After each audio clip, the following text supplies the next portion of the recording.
Hello everyone, this is Introvert Shy Guy and welcome back to Katawa Shoujo.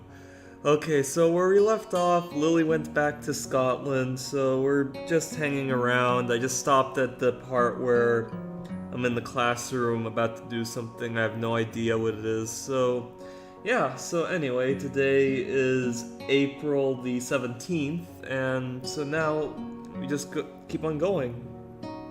Alright. I know I already read the bottom, but I'll just read it again. Okay, I stop as I'm about to leave the classroom, turning on the ball of my heel to meet Mutao. He's holding out to me a couple of the worksheets we'd worked on during the day with his long, lanky arm.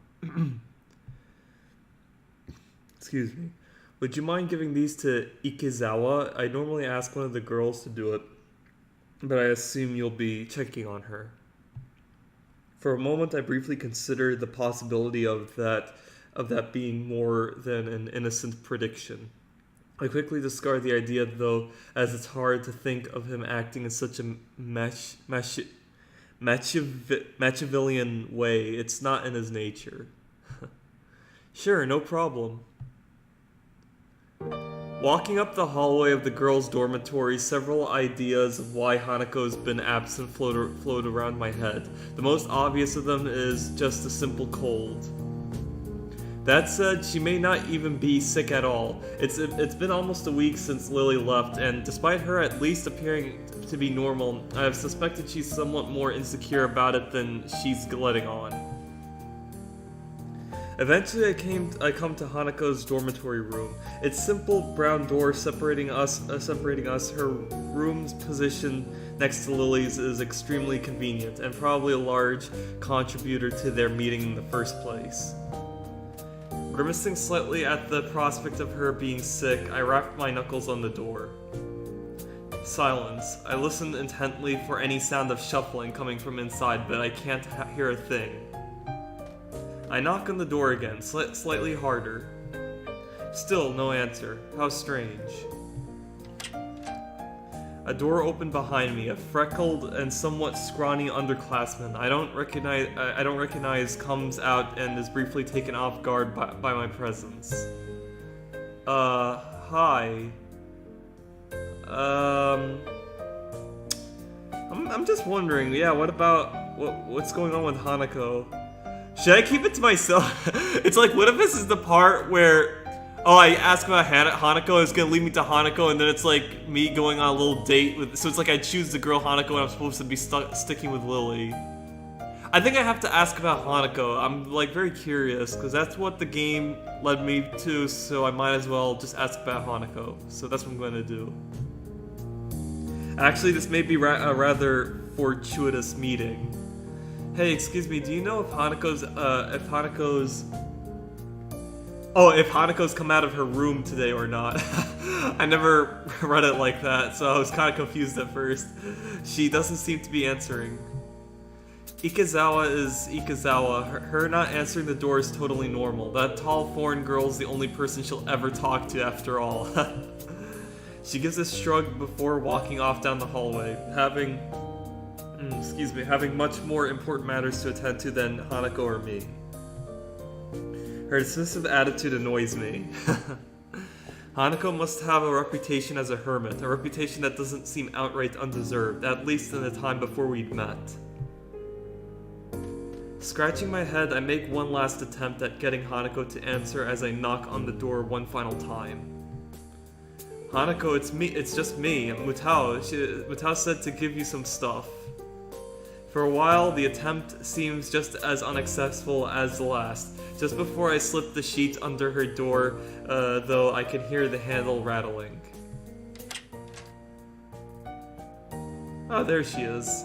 As the door opens halfway, I do my best to look Hanako over as quickly as possible. It's a task made somewhat more difficult by her oversized gown hiding so much of her body. Oh, I love this. She doesn't look sick, or at least not immediately so. To be honest, I'd have preferred that to her expression right now. Hi Hanako, Mutao wanted me to give you these since you weren't in class today. I hold out the loose sheets which she attentively takes in her hands. The way she moves is weird, devoid of thought, as if she's some kind of mechanical automation rather than a living being. Oh, she's like a robot, kind of like me in a way. Are you okay? If you're feeling sick or anything, I could get the nurse. It feels almost pitiful to put on such a routine, get well soon act. I can't, such a routine, get well soon act. Yeah, no comma in there. I can't think of anything else I could possibly do for her though. Did she just shift it a little? Oh no, she changed facial expression, I guess. She seems to collect herself a little at the notion, but only a little. Oh yeah, it's her facial expression. I'm fine. Okay. Awkward silence. There we go. An awkward silence follows, eventually ended by her nodding solemnly in farewell and closing the door. The entire experience feels surreal. More than a little put off, I wander back to my room and hope that she'll be better by tomorrow. Despite not knowing exactly what's wrong with her. Oh, I should have just kept on playing and just stopped right there. But then again, I mean, like, you never really know when it's going to end, so that's why, I mean, of course, but... Oh, whatever. Once again, I find myself in front of Hanako's door after another of her unexplained absence from class. Nothing. Considering this is the second day in a row she's been like this, I'm starting to worry about her. Is she kind of behaving like a hikikomori in a way? And that she only comes out when... I mean, actually, then again, I'm pretty sure she only comes out to go to the library to read and then goes back in. I mean, of course, I know she's a hermit, but hikikomori is kind of more extreme in a way, you know? Especially, I've talked about a little bit about that in the blob video in my last gameplay, so... The sequel of it. Summoning my willpower, I decide to try one last way to get her to respond. Hanako, if you don't say anything, I'll go get the nurse for you. Go away! What? It's hard to tell whether her tone's one of depression, anger, or both. I'm aware I also said it in a very sharp tone. I should have said it like, go away, you know, in a very solemn, kind of depressing tone. Not depressing, but like, low kind of tone. I usually say it in a specific way, so I apologize if I kind of ruined it a bit. What in the world can I actually do to help her if she doesn't even want help?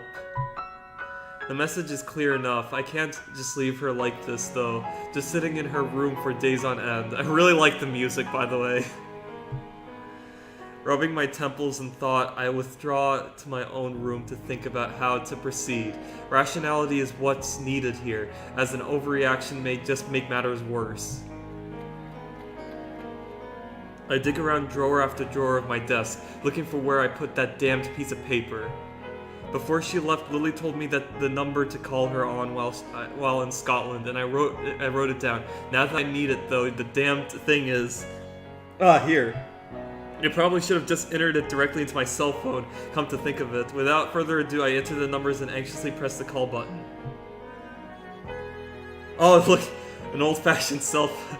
I mean, you don't really see those nowadays. I don't even know when the game came out. Yeah, I think this game came out in 2012, right? I don't know. I'm just curious, but it's kind of funny how they have this phone. Of course, it's also been used in ReZero and stuff. I'm sorry if I'm pausing at just seeing this phone and stuff. It's just you never see that in a lot of entertainment and entertainment media. So anyway, the fact the phone rings at all shows that I got the prefix for a call to Scotland. Right at least, Scotland right at least. I've never made an international call before, so that's some comfort. Eventually the phone picks up, a feminine voice I don't recognize on the other end. It's probably Lily's mother. Satao? What the hell? Oh, it's a bad reception. English, suddenly oh! Of course, he's Japanese. Huh. I was like, when I saw it, I was like, what the hell is this? I was like, oh, okay, bad reception. Then I was like, oh wait, and then he's in English, and I was like, oh, okay, of course. Huh. English. Suddenly finding myself unprepared, I realize I can't understand a word she says either due to my limited vocabulary or her heavy accent. I should have anticipated this, since according to Lily, her mother is a native Scot. I soldier on in the hope that she must know some Japanese, considering it's her daughter's native language. It's Hisayo Nakai speaking. An enthusiastic sound of realization can be heard as she recognizes the language. My feeling of relief is immense. Ah, you must be one of Lily's friends from school, correct? Even so, her accent means I have to concentrate to work out what she's saying. Yes, that's right. Pleased to speak to you, Mrs. Satao. It's so nice of her to find someone so polite, Lily dear. It's for you. Her mother seems nice, if a little over-enthusiastic given the mundane situation. There's a small silence as Lily takes her time getting to the phone. In the distance, I can just make out her mother scolding her playfully for just getting up. Hello, Lily speaking. You sound awful. She makes a sound somewhere between a dying animal and a yawn. Oh, is she just sleepy? The one thing I did remember to check before calling was the time zone. There we go. It'd be pretty late in the morning over there, so she really has no excuse. Not feeling well? Just tired. What time is it there? Late afternoon. School finished for the day not long ago. You're really not a morning person, are you? Oh, okay. It's kind of day in her time, but it's like morning. I don't need you making fun of it as well. It takes me a measure of restraint not to laugh at her pained groan. Poor girl. How are you doing over there? How are you doing over there then? Bar the mornings. It's been enjoyable. After not meeting them for so long, just having a meal together with my parents is nice. Though the pool and the sheer size of the house might have something to do with that as well. I'm really sorry, but I just really love the music. I mean, like, it's really, really good. Even if they're not in Japan, from the way it sounds, her family must be pretty wealthy to live so luxuriously. Are things alright with you and Hanako? Damn, I was hoping that wouldn't be brought up quite so quickly. I take a moment to try and sort out exactly how to describe the situation without causing her undue worry, but she picks up on that without a word being said. Hanako's not well, is she? How did you know? Because today is her birthday. I'd hoped she might have gotten at least a little better after coming to know you, but... How is she right now? She missed school yesterday and seemed out of sorts when I checked up on her. Today she missed school again and just told me to go away. Excuse me, I've really got no idea what to make of it. Has this happened in the past? Is it related to her scarring in some way? Unfortunately so. Roughly the same thing happened last year when her birthday came up. As far as I can tell, it's because her parents died in the accident that caused her scarring, and Hanako blames herself for their deaths. Oh! Because I knew from reading on her wiki that she received the scars from an house fire, but I thought only she got damaged by it. I completely forgot that her parents died in it as well, so yeah, that's really bad. What she says does seem to make sense. If she's blaming herself on her birthday, she may well be ruining that she was ever born. The fact that Lily seems so in the dark about it, though, almost to the extent that I am, is a surprise. So that's why she lives in the student dormitories as well. Has she told you any more about the accident? As close as we've come, she's very barely told me anything about what happened. What I know about it is largely conjecture. She sounds depressed, almost defeated. Considering the trauma Hanako must have gone through, I really can't fault Lily for not knowing. Nevertheless, she still seems to consider it a personal failing. Don't blame yourself, Lily, with everything she's gone through. I know, thank you, Hisayo. I'm sorry I can't be of more help to you. It's fine, I'll just give it some more thought. Thanks and have a good time in Scotland.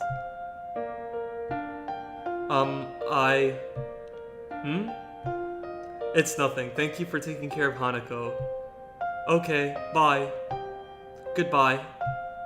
And with that, the line goes silent. Amid the seemingly only increased number of questions I can't answer, the most immediate is what Lily was going to say. Oh no. I'm an idiot. She must have thought I was calling to talk with her, but I only asked for help with Hanako. Even more shameful than that, the thought is the fact that such an appraisal would be largely correct. Well, first things first, for now I need to at least sort out Hanako and make sure that she's actually eating okay. The occasional passing students give badly hidden glances at the plate of food I carry to the female dormitories. It's hardly a meal to be proud of, only being an instant microwave meal from the convenience store, but it should at least fill her up. Eventually, I arrived outside of her room after having to ward off a couple of girls who jokingly tried to pilfer the food I'd taken so long to procure. I decided to forego knocking since it was proven to be an utterly useless measure and it's somewhat difficult to do with my hands full. What was he talking about, the food and stuff? Did he I mean, it's already packaged, it's in a bag and stuff he's holding, right? Or did he already made it and he's holding the bowl of hot ramen or something? I mean, it said microwave food. I'm assuming it's ramen, but is it already made? And it's kind of strange that he's bringing it up like that, or is it a package? I mean, I don't know. It's kind of strange how the students around him were behaving. So my hands full. Hanako, it's Hisayo. I know you're listening. I got some food for you. Silence, as I expected. I'll leave it beside your door. Please eat it at least, okay? There, I've said my piece. Now it's up to her. Putting the plate down, I walk back to my own room to eat my dinner. Okay, yeah. The food was already made. By the time I return to Hanako's dormitory, a good hour's passed. Thankfully, there isn't anything to be seen beside her door. I walk back at least somewhat happier than she's eating. Yeah, she's a hikikomori now.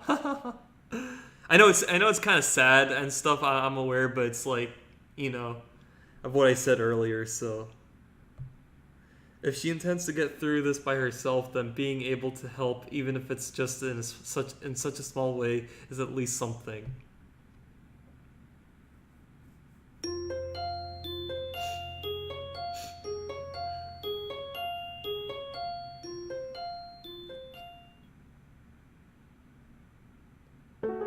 I sit reading in the library after school, turning page after page, barely registering the words written on each out of sheer boredom.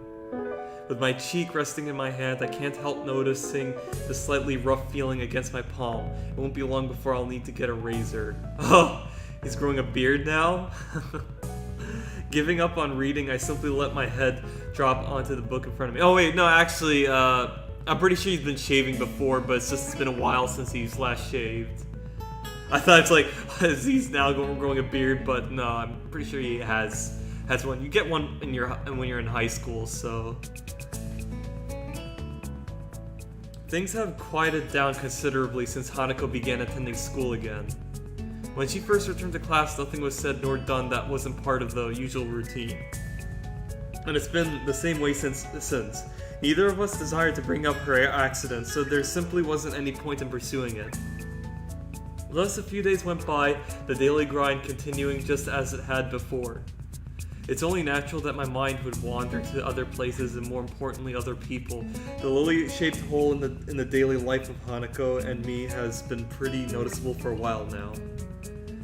I'd be pleased to say that this has allowed me time to refine just what my thoughts on her exactly are, but alas, I have had no such luck. It doesn't help that many attempts to do so have led to the troublesome topic of Iwanako. Every time my thoughts drift into that direction, I reflexively try to think about something else. Why did this have to happen now? I turn and look up to the source of the tentative voice coming from behind me. Sorry, I didn't mean to disturb anyone. That's not it. I glanced around the orange-tinted room, quickly realizing how silly my apology must have sounded. In the time I've spent thinking and lazing about in here, everyone's well and truly left. Library closing? If you don't want to go, I could keep it open a bit longer. It's no trouble at all. Don't worry, I should get going anyway. Thanks. As I get up and begin to move off, I feel Yuko's eyes drilling into my back. Is there something wrong? You look depressed. Are you okay? Yuko nervously twists her fingers as she says this, unsure whether she's overstepping her boundaries or not. I really can't tell if she's more worried about my mood or about bothering me. Normally I just shrug it off and assure her that I'm fine, but my reflective mood gets the better of me. Despite being stabbed, she really doesn't feel as much like an authority figure as the others. It's just, I guess the best term for it would be relationship problems. Oh, not too good with that kind of thing. My only relationship ended a bit abruptly. Oh. But if you want to talk about it, I mean, I could listen, I think. Now, I feel kind of bad for bringing it up. She's not that old, though, so at least she has a good chance of finding another partner.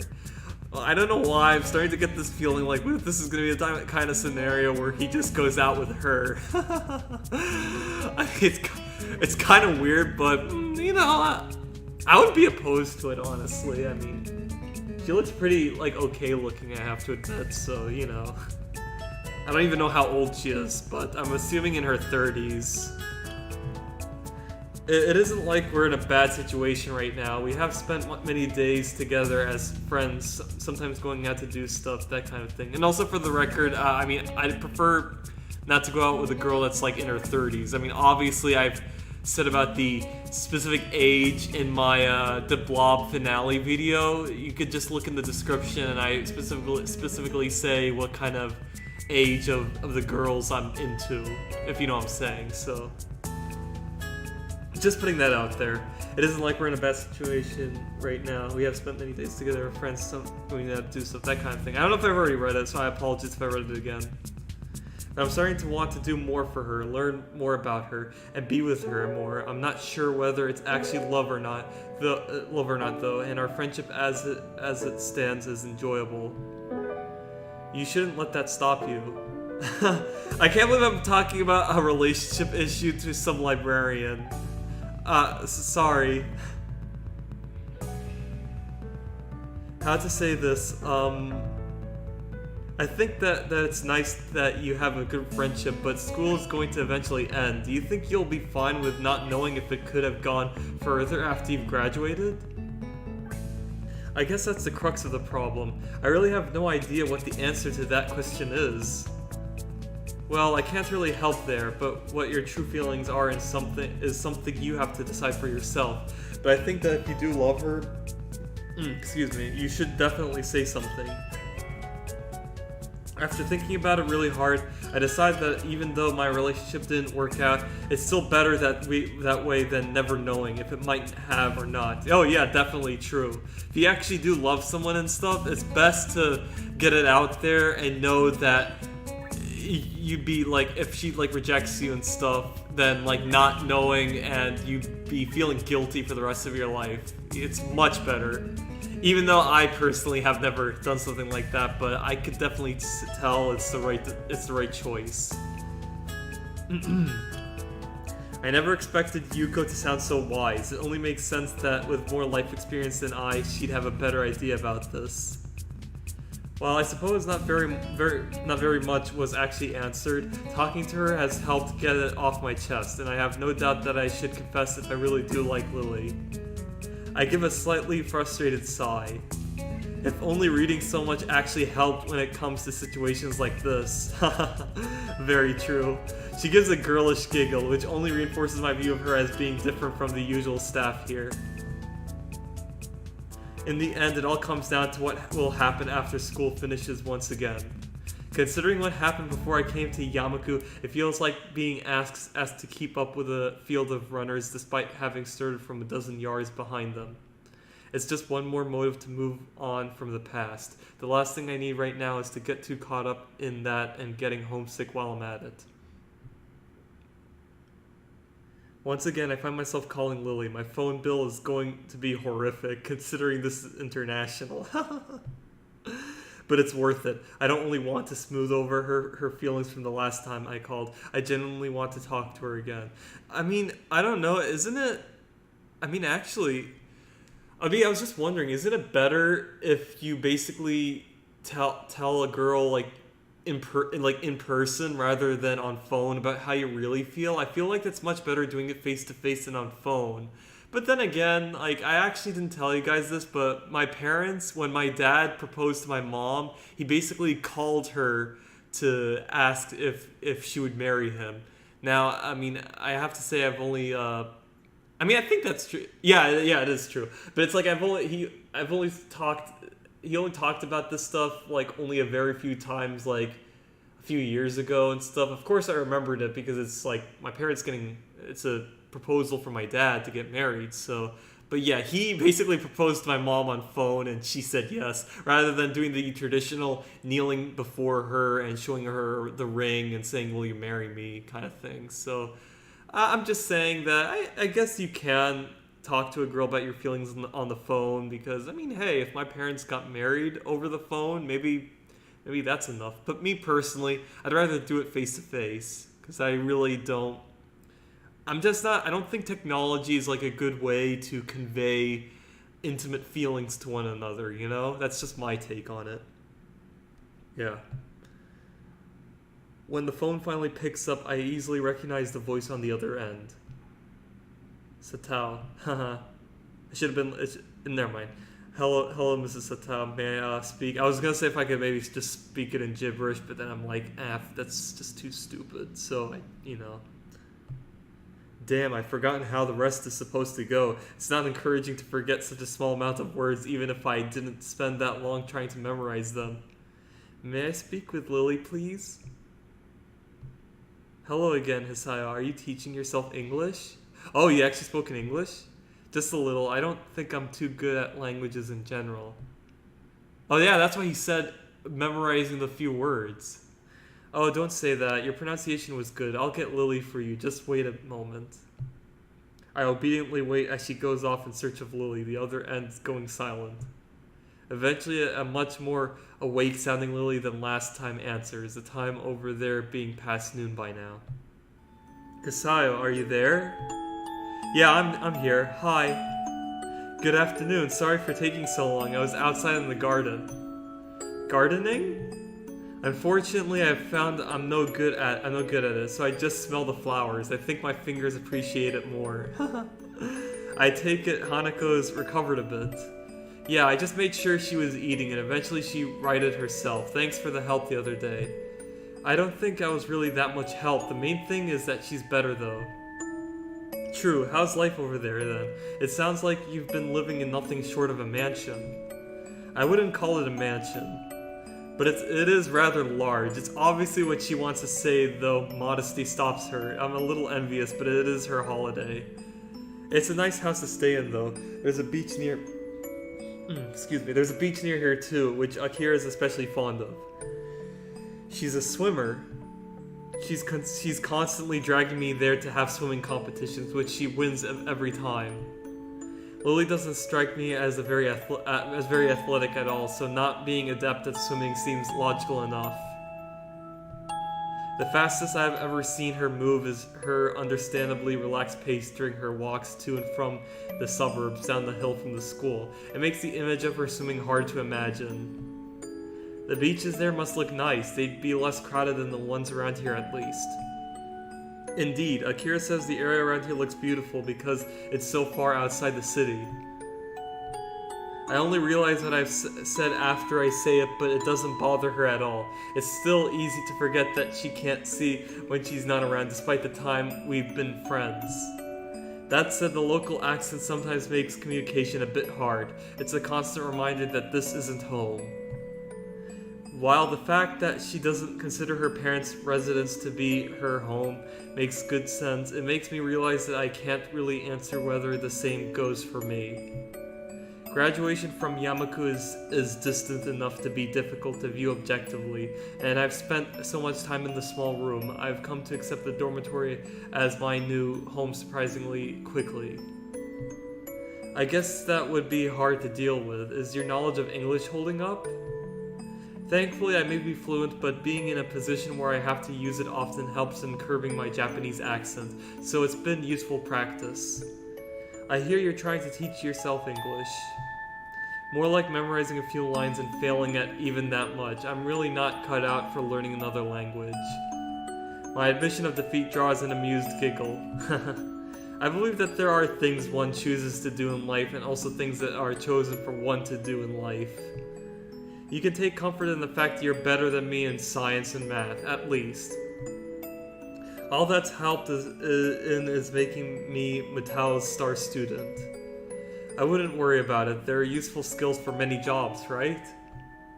That's what he tells me. His face veritably lit up when I said I'd probably go into a career involving either. We both share a warm laugh at the events that have befallen each other on opposite ends of the world. It's nice and reminds me of our simple small talk that I have been missing since she left. As each of us waits for the other to begin speaking, I decide to push ahead with my feelings. I can feel my throat tightening slightly. I miss you. The silence on the other end of the phone tells me she's given the words their due weight, but as it goes on, I can't help feeling more and more apprehensive. Thankfully, the silence ends almost as quickly as it had begun. I miss you too, Asayo. Goodbye. Goodbye, Lily. Once again, the phone is hung up simply and without any further ado. That light, tentative, almost shy voice, her warm and soft tone, I'd simply be lying to myself if I were to say that I don't recognize this feeling for what it is. It's love. With thoughts of Lily dancing on my mind, I start anticipating her return. Today has been a most excellent day. Oh man, that is so sweet. He's finally in love, guys.